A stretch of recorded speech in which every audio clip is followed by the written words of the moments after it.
Assalamualaikum warahmatullahi wabarakatuh.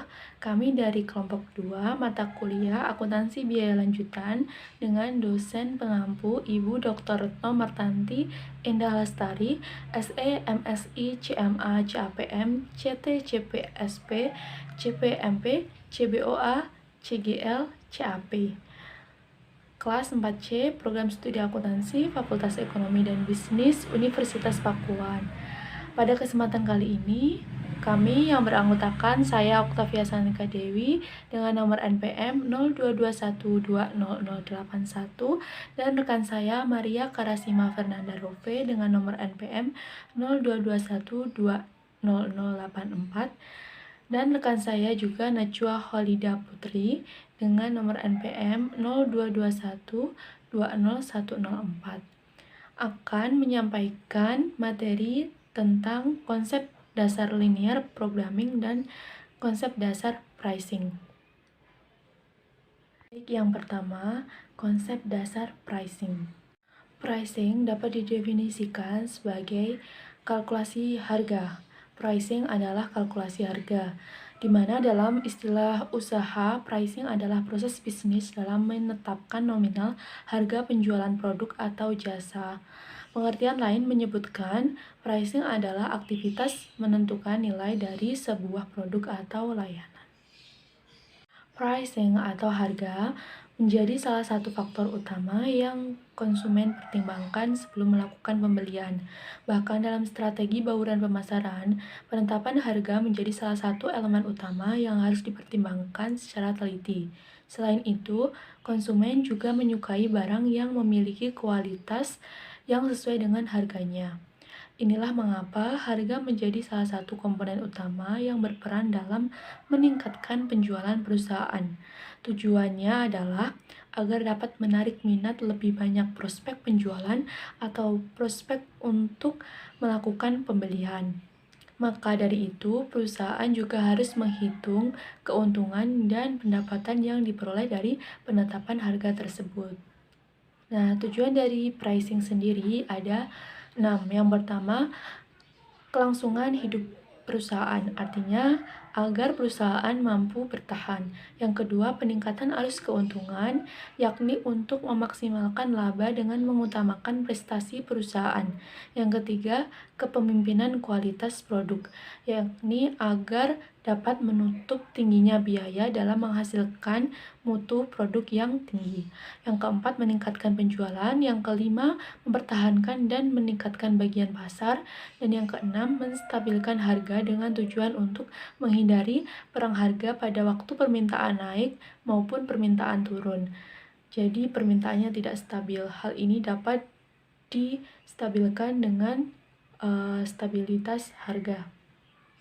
Selanjutnya, konsep dasar long run pricing atau harga jangka panjang adalah harga yang memiliki implikasi jangka panjang dalam proses produksi, yaitu biaya ini tersebar dengan rentang pengeluaran yang panjang.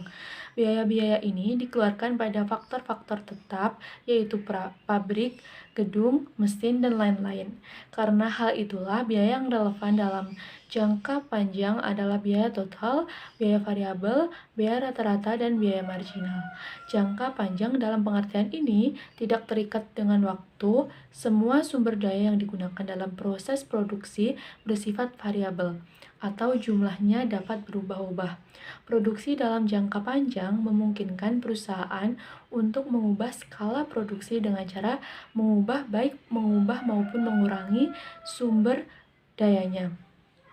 Hal ini tentu akan berdampak pada biaya yang timbul dalam jangka panjang. Hal ini dikenal dengan biaya total rata-rata atau ATC. Ada 7 cara untuk menetapkan harga jual produk.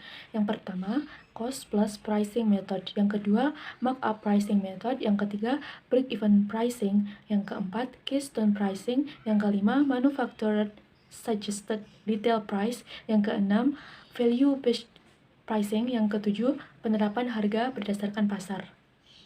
Yang pertama, dengan metode cost plus pricing method. Artinya, Harga jual per produk dihitung dengan cara menjumlahkan seluruh biaya modal terlebih dahulu. Setelah itu, baru ditambahkan lagi untuk memperoleh keuntungan. Modal yang perlu diperhitungkan bukan hanya harga beli bahan baku.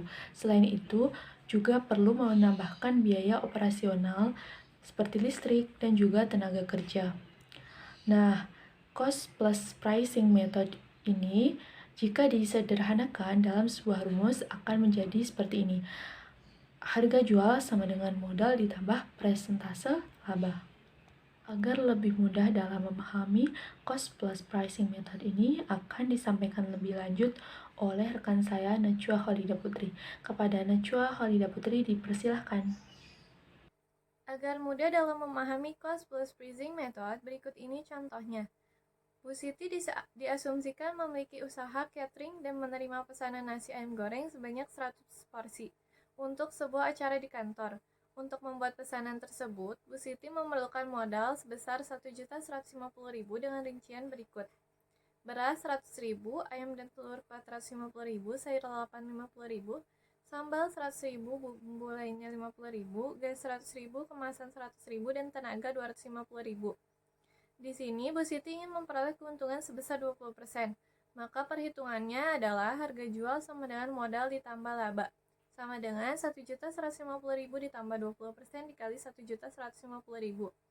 Sama dengan 1.150.000 ditambah 230.000 sehingga hasilnya 1.380.000.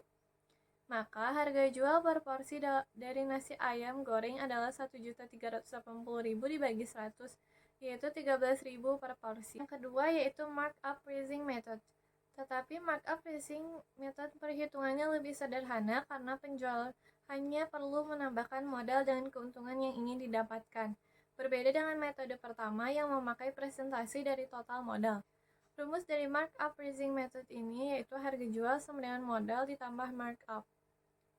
Rumus ini untuk menentukan harga jual dari 100 porsi nasi ayam goreng dengan modal 1.150.000. Keuntungan yang ingin Anda dapatkan adalah 300.000. Maka perhitungannya akan sangat sederhana, yaitu harga jual sama dengan 1.150.000 ditambah 300.000 sama dengan 1.450.000. Hasil di atas merupakan harga jual untuk 100 porsi nasi ayam. Harga satuan didapatkan dengan membagi total harga jual dengan banyaknya porsi. Jadi hasilnya adalah 14.000 untuk satu porsi, yaitu 1.450.000 dibagi 100 porsi. Yang ketiga yaitu break-even pricing. Permintaan pasar sangat berperan penting dalam menentukan harga jual suatu produk. Hal ini selaras dengan prinsip ekonomi.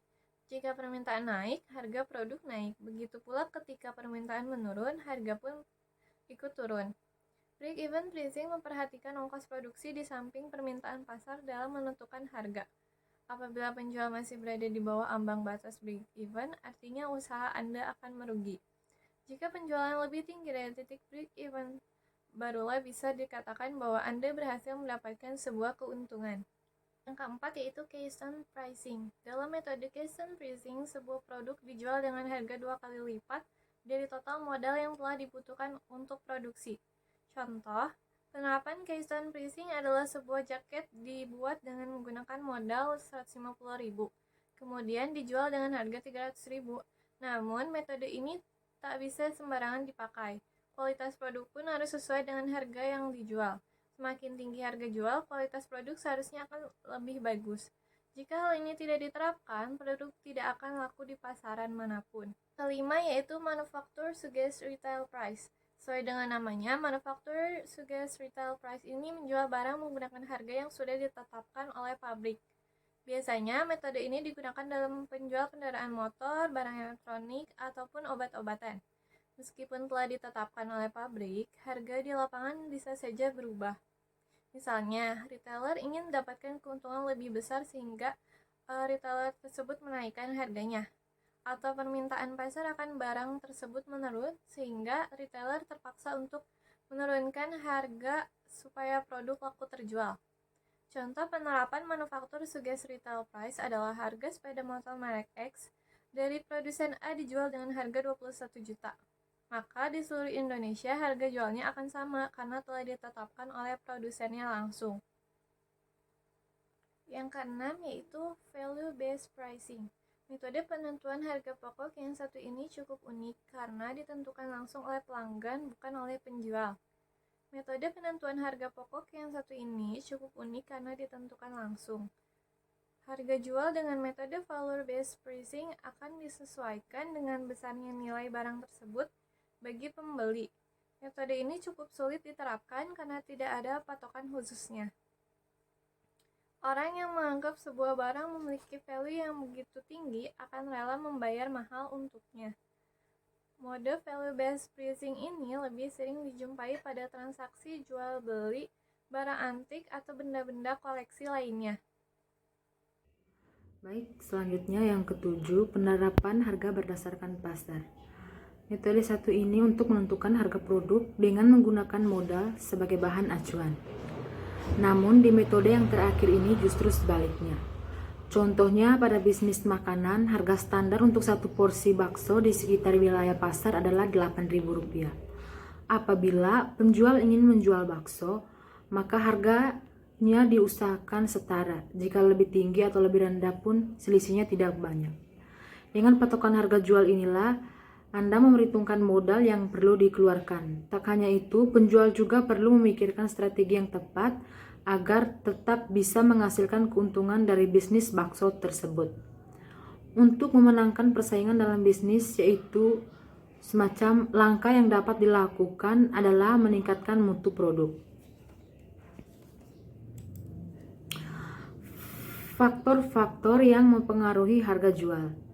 Ada beberapa faktor yang harus diperhatikan dalam menentukan harga jual dari suatu barang atau jasa yang diproduksi, yaitu yang pertama, faktor biaya merupakan dasar dalam menentukan harga jual produk atau jasa.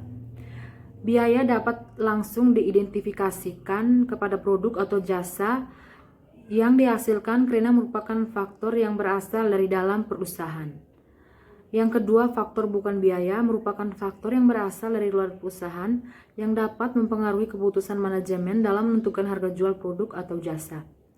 Faktor ini tidak dapat dikendalikan oleh perusahaan karena faktor tersebut merupakan kegiatan yang bersifat timbal balik antara perusahaan dengan pasar.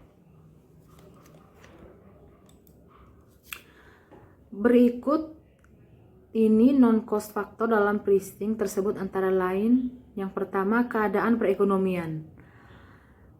Perubahan kondisi perekonomian suatu negara seperti perubahan inflasi dan deflasi dapat mempengaruhi harga suatu barang atau jasa yang diperjualbelikan di masyarakat.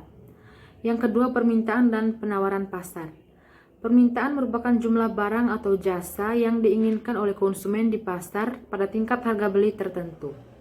Sedangkan penawaran adalah total barang atau jasa yang ditawarkan oleh produsen di pasar pada tingkat harga jual tertentu. Oleh karena itu, permintaan konsumen terhadap suatu barang atau jasa harus dipertemukan dengan penawaran pasar sehingga terbentuk suatu harga keseimbangan di mana harga tersebut merupakan harga jual yang diinginkan perusahaan dan juga merupakan harga yang sesuai dengan permintaan konsumen. Yang kelima, pengawasan pemerintah. Pengawasan pemerintah biasanya dilakukan untuk mengontrol besaran harga barang atau jasa yang beredar di masyarakat agar tetap sesuai dengan keinginan perusahaan dan kemampuan masyarakat.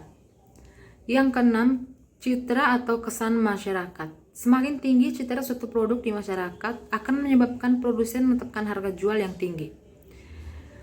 Yang tujuh, tanggung jawab sosial perusahaan. Penentuan harga jual barang atau jasa perusahaan juga dapat dipengaruhi oleh rasa tanggung jawab perusahaan terhadap masyarakat. Hal ini dikarenakan tujuan didirikannya perusahaan bukan hanya untuk mencari laba tetapi juga untuk melayani atau memenuhi kebutuhan masyarakat.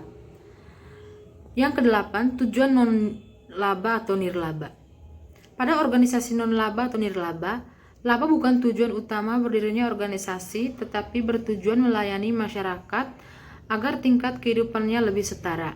Umumnya, produk yang dihasilkan oleh perusahaan non-laba berupa jasa yang harga jual produknya ditentukan sama dengan total biaya yang dikeluarkan oleh perusahaan untuk menghasilkan produk tersebut.